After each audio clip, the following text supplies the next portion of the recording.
सांगली जिल्ह्यातील मानसिक बेघर रुग्णांचे संरक्षण आणि त्यांच्या न्याय्य हक्कांसाठी एस.व्ही. मातोश्री मनोरुग्ण केअर सेंटर ही सोशल व्हॅल्यू बहुउद्देशी सामाजिक सेवाभावी संस्था कार्यरत असून मनोरुग्ण आरोग्य कायदा 2017 मधील कलम 100, 101 आणि 102 अंतर्गत प्रभावी अंमलबजावणी करण्याची मागणी संस्थेच्या संचालकांनी केली आहे। मिरजेत आयोजित पत्रकार परिषदेत बोलताना संस्थेचे संचालक म्हणाले की जिल्ह्यातील रस्त्यावर बेघर अवस्थेत फिरणाऱ्या मानसिक रुग्णांना सुद्धा जीवन जगण्याचा आणि न्याय मिळवण्याचा पूर्ण अधिकार आहे।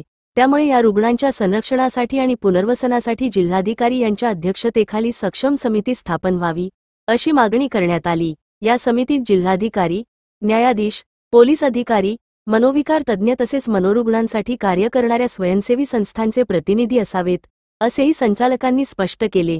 या समितीमार्फत जिल्ह्यातील मानसिक रुग्णांसाठी वैद्यकीय व मानसोपचार सुविधा, कौटुंबिक समुपदेशन, मनोरुग्ण जनजागृती अभियान तसेच शासकीय योजनांची माहिती उपलब्ध होऊ शकेल।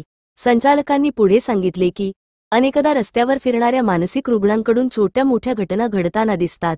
अशा वेळी त्यांच्यावर काम करणाऱ्या संस्थांना कायदेशीर आणि सामाजिक अडचणींना सामोरे जावे लागते। त्यामुळे जिल्हा प्रशासनाने पुढाकार घेऊन या रुग्णांच्या हक्कांसाठी ठोस कारवाई करावी अशी विनंतीही त्यांनी केली। नमस्कार, मी श्रीकांत लोखंडे, एस.व्ही. सामाजिक संस्था।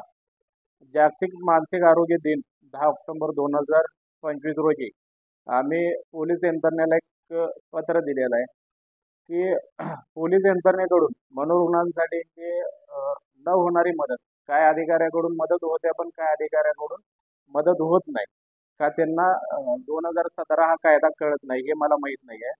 पण कायदा मनोरुग्ण 2017 ह्याच्यामध्ये 100, 101 आणि 102 प्रमाणे जे आम्हाला पोलिसांना जे काम करायचं आहे, आम्ही जे काम करतोय बेघरांच्या विषयावर, पण आम्हाला पण कुठं तर काय तर बंधन आहे।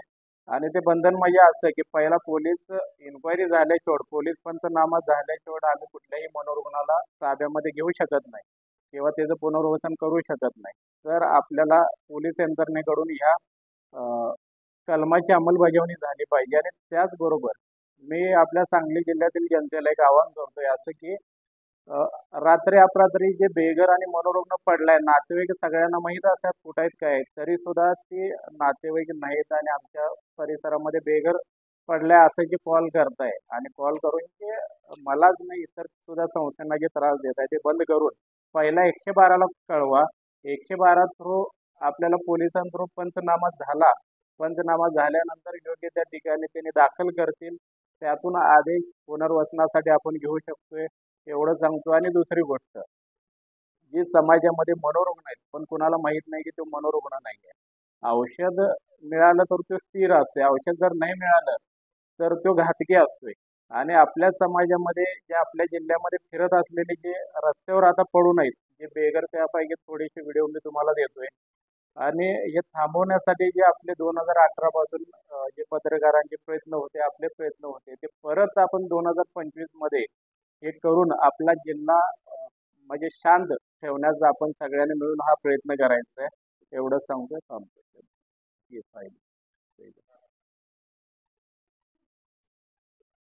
चालू आज आणखीन एक अशा घटना घडतात की काय लेखी पुरावे आपल्याकडे किमान एक 8 ते 10 पहिले असे आहेत की मनोरुग्णांच्या मालमत्ता किमान 10 ते 15 लाखापासून वर 10-15 कोटीपर्यंत असतात। पण रुग्णांना रस्त्यावर मरण्यासाठी सोडायचं आणि ते वारस लावून बळकवायचं, म्हणजे थोडक्यात अधिकाऱ्यांच्या हाताला, काय अधिकाऱ्यांच्या, मी सगळ्यांच्या म्हणत नाही, पण काय अधिकाऱ्यांच्या हाताला धरून या लोकांना रस्त्यावर सोडणं, त्यांच्यावर उपचार न करणं आणि मारून टाकणं, म्हणजे थोडक्यात प्रोफेशनल हा मर्डर करणं, पण ते लक्षात येत नाही। अशा ह्या प्रकरणा म्हणजे घटना आपल्या समाजामध्ये घडत आहेत की प्रॉपर्ट्या काढून घेणं आणि रस्त्यावर सोडून देणं। तर इथून पुढे अशा कुठल्याही रुग्ण आमच्या संस्थेच्या जर ताब्यात आला आणि त्याची इन्क्वायरी जर झाली आणि त्याच्यात जर त्याची मालमत्ता असेल हे निष्पन्न झालं तर त्यांच्या नातेवाईकांवरही कारवाई आपण ह्या JR प्रमाणे करणार। आणि जी अधिकारी त्यांना सपोर्ट करतात त्यांच्यावर ही कारवाईची आपण मागणी करणार।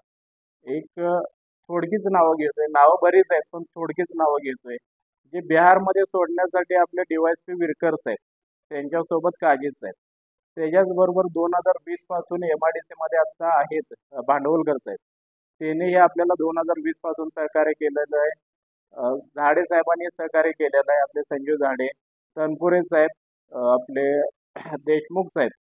त्याचबरोबर आता संजय मोरे साहेब, सांगली शहर, विश्रामबागला भालेराव साहेब आहेत. अशा बऱ्याच अधिकाऱ्यांनी आपल्याला यापूर्वी मदत केलेली आहे आणि आता सुद्धा पोलीस स्टेशन जरी बदललं तरी सुद्धा आपल्याला मदत ही करतच असतात. त्यामुळे इथून पुढे मी फक्त अपेक्षा एवढीच करतोय की आपल्या जिल्ह्यामध्ये 25 पोलीस स्टेशन, परत DYSP ऑफिस यांच्याकडून आपला जिल्हा या मनोरुग्णांपासून म्हणजे मुक्त करायसाठी आपल्याला हे सहकार्य मिळायला पाहिजे. आणि जिथं त्यांना कुठं काही अडचण येईल किंवा कायदेशीर आपल्याला मनोरुग्णांच्या विषयावर जर माहिती नसेल तर त्यांनी माझ्या नंबरवर कधीही कॉल करून किंवा मला बोलवून त्यांनी विचारू शकतात.